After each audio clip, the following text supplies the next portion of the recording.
하나님께 예배하는 여러분을 주님의 사랑으로 환영합니다. 예배하는 이 시간 하나님의 위로와 평강이 여러분에게 가득 임하시길 기원합니다. 이제 우리가 묵상 기도로 하나님께 예배드리겠습니다. 여호와께 감사하라. 그는 선하시며 그 인자하심이 영원하미로다. 여호와의 속량을 받은 자들은 이같이 말할지어다. 여호와께서 대적의 손에서 그들을 속량하사 동서남북 각 지방에서부터 모으셨도다.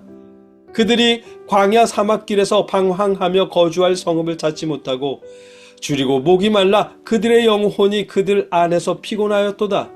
이에 그들이 근심 중에 여호와께 부르짖음에 그들의 고통에서 건지시고 또 바른 길로 인도하사 거주할 성읍에 이르게 하셨도다. 아멘. 줄이고 목이 마른 영혼을 인도하시고 쉼을 주시는 하나님, 우리가 아버지의 돌보심을 바라며 이렇게 예배드립니다.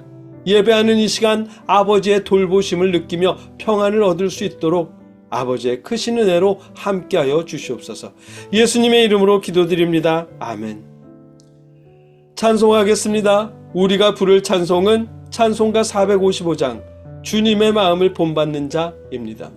주님의 거룩하심이 우리의 평강이 되게 하시길 바라며 함께 찬송하겠습니다.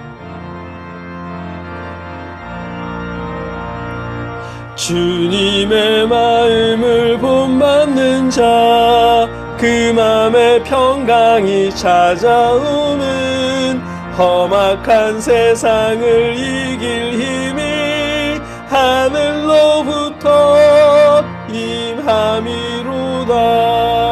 주님의 마음 본받아 살면서 그 거룩하심 나도 이루리.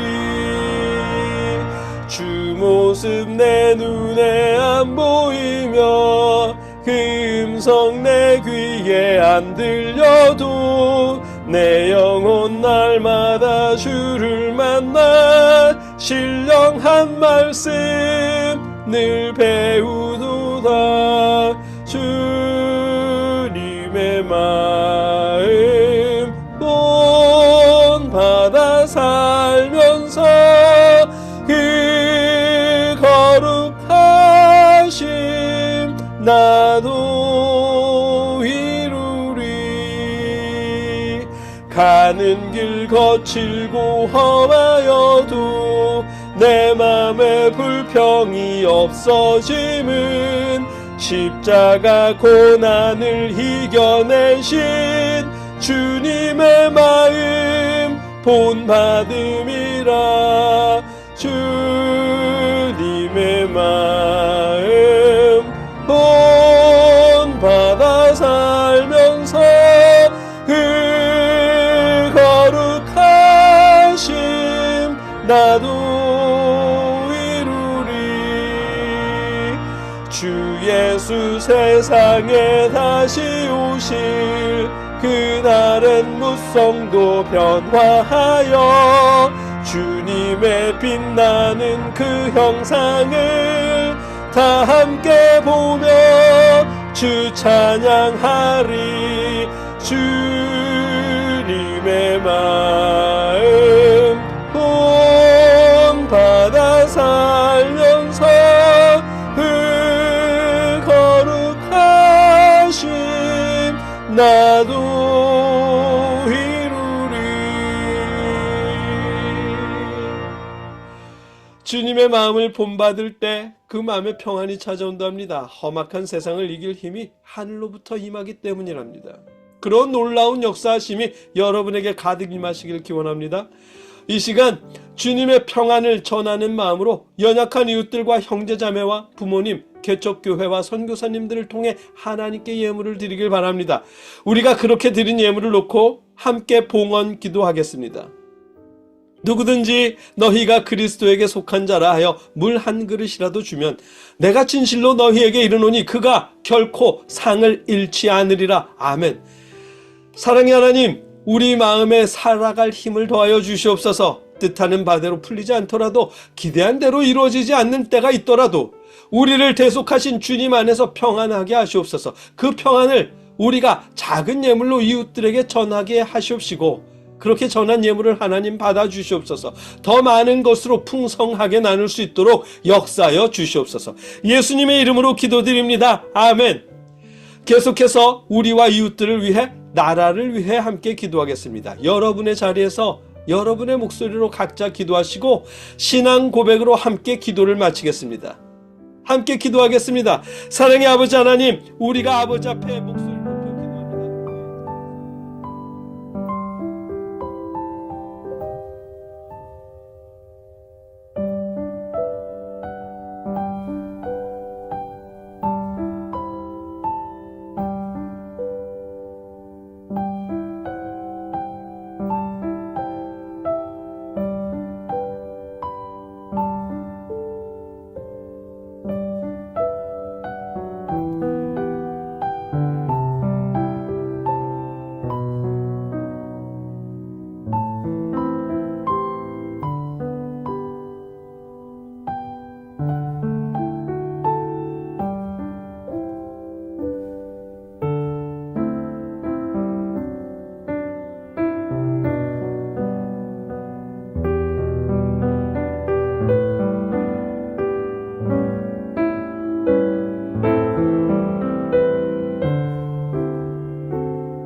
예수님의 이름으로 감사함으로 기도드립니다. 아멘.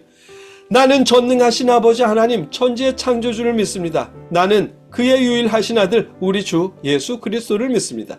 그는 성령으로 잉태되어 동정녀 마리아에게서 나시고 본디오 빌라도에게 고난을 받아 십자가에 못 박혀 죽으시고 장사된 지 사흘 만에 죽은 자 가운데서 다시 살아나셨으며 하늘에 오르시어 전능하신 하나님 우편에 앉아 계시다가 거기로부터 살아있는 자와 죽은 자를 심판하러 오십니다. 나는 성령을 믿으며 거룩한 공교회와 성도의 교제와 죄를 용서받는 것과 몸의 부활과 영생을 믿습니다. 아멘. 말씀을 나누겠습니다. 오늘 우리가 함께 읽고 묵상하고 나눌 하나님의 말씀은 히브리서 10장 1절로 14절까지의 말씀입니다. 제가 읽겠습니다. 율법은 장차 올 좋은 일의 그림자일 뿐이요 참 형상이 아니므로 해마다 늘 드리는 같은 제사로는 나오는 자들을 언제나 온전하게 할 수 없느니라. 그렇지 아니하면 섬기는 자들이 단번에 정결하게 되어 다시 죄를 깨닫는 일이 없으리니 어찌 제사 드리는 일을 그치지 아니하였으리요. 그러나 이 제사들에는 해마다 죄를 기억하게 하는 것이 있나니 이는 황소와 염소의 피가 능히 죄를 없이 하지 못함이라. 그러므로 주께서 세상에 임하실 때에 이르시되 하나님이 제사와 예물을 원하지 아니하시고 오직 나를 위하여 한 몸을 예비하셨도다. 번제와 속죄제는 기뻐하지 아니하시나니 이에 내가 말하기를 하나님이여 보시옵소서 두루마리 책에 나를 가리켜 기록된 것과 같이 하나님의 뜻을 행하러 왔나이다 하셨느니라. 위에 말씀하시기를 주께서는 제사와 예물과 번제와 속죄제는 원하지도 아니하고 기뻐하지도 아니하신다 하셨고 이는 다 율법을 따라 드리는 것이라. 그 후에 말씀하시기를 보시옵소서 내가 하나님의 뜻을 행하러 왔나이다 하셨으니 그 첫째 것을 폐하심은 둘째 것을 세우려 하심이라.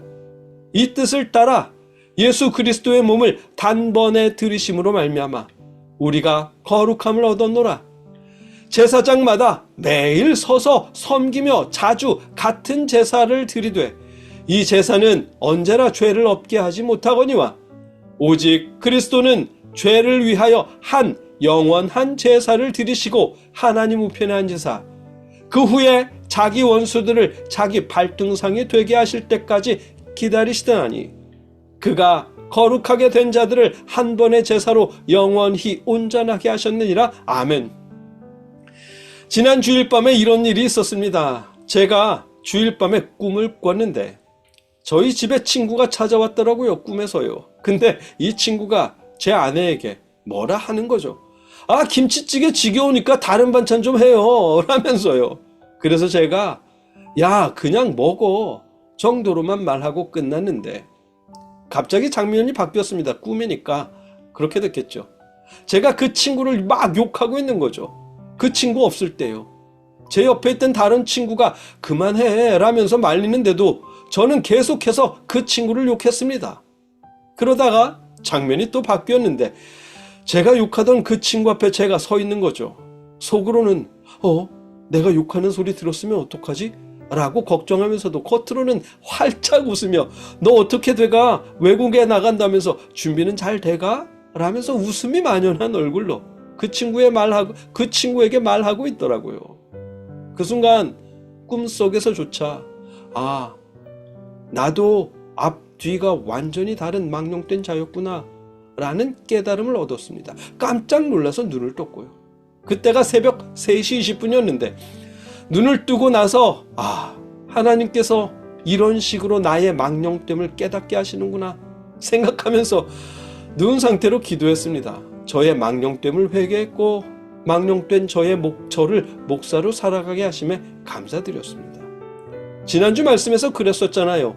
망령된 자란 앞과 뒤가 완전히 다른 사람, 겉과 속이 완벽하게 다른 사람이라고요. 정치인들만 그런 줄 알았는데 저도 그런 사람이었더라고요. 그런데 혹시 저만 속으로 욕하고 겉으로는 웃는 그런 사람일까요? 여러분은 어떠세요? 하긴 세상을 살아가면서 자기 맘 내키는 대로 사는 사람이 얼마나 있겠어요. 일반 시민들 앞에서는 제 맘대로 하는 조폭들도 조직 안에서는 형님 눈치 봐야 하잖아요. 직장인들은 직장 상사나 사장님 눈치 봐야 하고 거래처 사람들의 비위도 맞춰주어야 하고 자영업 하시는 분들은 손님 비위 맞추느라 힘들다고 하잖아요. 살다 보면 속으로 열불이 터져서 욕이 나와도 겉으로는 아이고 아닙니다 라면서 웃어야 할 때가 많습니다. 어쩔 수 없는 일이고 그게 다 처세술이고 지혜일 텐데 그래서 술 마시는 분들도 많을 텐데 그런데 성경은 겉과 속이 다른 그런 모습을 망령되다고 말씀하시는 듯합니다. 겉과 속이 다른 사람을 두 마음을 품은 자라 말씀하시고 시편에 보면 그런 자들을 끊어내실 거라는 말씀도 하셔요. 성경은 우리의 마음과 우리의 행동이 일치되기를 바라십니다. 근데 그게 어떻게 가능하겠어요? 속으로 화가 난다고 거래처 사람이나 손님에게 겉으로 화를 드러내면 정직하다고 말하는 사람 없죠. 미쳤다고 하겠지. 그럼에도 성경은 우리가 겉과 속이 같기를 바라십니다. 그래서 마음으로부터 용서하라고 말씀하십니다. 속은 욕을 하면서 겉으로만 웃는 척 하지 말고 마음에서부터 용서하라고 말씀하셔요. 화가 나더라도 하루를 넘겨서 계속 화를 품고 있지 말라고 말씀하시고요. 그렇게 사는 일이 하나님께서 우리에게 바라시는 일입니다. 근데 될 리가 없죠. 산속에 혼자 살아도 안 되는 일이고 율법을 아무리 잘 지켜도 마음까지 온전하게 만들 수는 없는 일입니다. 그래서 예수님이 오셨고 십자가에 죽으셨습니다. 안팎이 완전히 다른 망령된 우리를 거룩하다 인정받게 하시려고 이 땅에 오셨습니다. 오늘 본문이 그걸 말씀하십니다. 사람이 율법을 완전히 잘 지켜도 사람이 온전해질 수는 없었거든요. 그래서 하나님 앞에 속죄제를 비롯해서 각종 제사를 드렸었지만 그 또한 사람을 온전하게 할 수는 없다는 겁니다. 송아지를 잡고 염소를 잡아서 피를 흘리고 불태우고 제사장이 심혈을 기울여서 종일 하나님 앞에 속죄 제사를 드리지만 그런다고 겉과 속이 다른 우리의 불완전함이 완전해질 수 없다는 겁니다. 만일 제사를 통해서 우리가 온전해질 수 있었다면 해마다 제사를 드릴 이유가 없었거든요. 그런데 실제로는 해마다 절기 때마다 하나님께 제사를 드렸습니다. 그게 짐승의 피를 흘리는 제사만으로는 사람이 온전해질 수 없다는 증거라는 거죠. 하나님을 믿는 하나님의 백성들이 속죄 제사를 열심히 드리면 뭐해요? 망령됨을 버리지 못하는데. 돌아서면 또다시 이웃들을 욕하고 비난하고 이에는 이, 눈에는 눈 이라면서 복수를 꿈꾸는데요. 같은 민족끼리도 자기만 부자가 되려고 이웃의 재산을 갈취하려 들고 힘없는 약자라고 해서 무시하면서 자기보다 높은 사람 앞에서는 손을 비비며 아양을 떠는데, 하나님 앞에 속죄 제사를 드렸으면 망령됨을 버리든가 망령됨을 버리려고 노력을 하든가 해야 하는데 그런 게 없었거든요. 제사 한번 드리고 나면 마치 밀린 숙제를 끝낸 것 마냥 다시 똑같은 삶을 반복하는데, 하나님께서 제사와 예물을 싫다고 하신 이유가 그 때문입니다. 우리도 그렇죠. 예배 드리고 나면 예수님이 그래서 나서셨습니다. 번제와 속죄제는 기뻐하지 아니하시나니 하나님이여 보시옵소서, 두루마리 책에 나를 가리켜 기록된 것과 같이 하나님의 뜻을 행하러 왔나이다 라시면서 예수님이 나서셨습니다. 하나님의 뜻에 따라 우리를 온전케 하시려고 이 땅에 오셨습니다. 우리가 더 이상 무의미한 제사를 드릴 필요가 없도록 이 뜻을 따라 예수 그리스도의 몸을 단번에 드리심으로 말미암아 우리가 거룩함을 얻었노라. 아멘. 예수님이 단번에 십자가에 죽으셨습니다. 우리가 속죄 제사를 더 이상 드리지 않고도 거룩하다 인정받게 하시려고, 온전하게 하시려고요. 그가 거룩하게 된 자들을 한 번의 제사로 영원히 온전하게 하셨느니라. 아멘. 감사한 일입니다. 우리가 아무리 정직하게 살아도 겉과 속이 다를 수밖에 없잖아요. 성경은 그런 걸 망령되다 말씀하시고, 그런 망령됨은 제사로도 고쳐질 수 없는 일인데 그 망령됨조차 용서받게 하시려고 예수님이 단번에 죽으셨답니다. 우리를 위해서요. 그 덕분으로 하나님은 우리를 거룩하다고 인정해 주셨고요. 우리가 거룩하게 살아서가 아니라 예수님이 우리를 거룩하게 하시려고 십자가에 죽으셨기 때문에 예수님을 믿는 여러분과 제가 거룩하지도 않은데 거룩하다고 인정받게 된 것입니다. 예수님의 대속하심 덕분에요. 이 사실이 우리를 거룩하다 인정받게 하시려고 대신 죽으신 주님의 사랑이 험악한 세상을 살아가는 여러분과 저에게 감사의 이유가 되고 평안의 이유가 되게 하시길 주님의 이름으로 축복합니다. 함께 기도하겠습니다. 사랑의 하나님, 우리를 거룩하다 인정받게 하시려고 대속하신 예수님의 사랑에 감사드립니다. 주님의 대속하심이 팍팍한 세상 삶에서 감사의 이유가 되게 하시옵소서. 우리가 새 힘을 얻게 하여 주시옵소서. 예수님의 이름으로 간절히 기도드립니다. 아멘. 주 믿는 남 위에 진실하고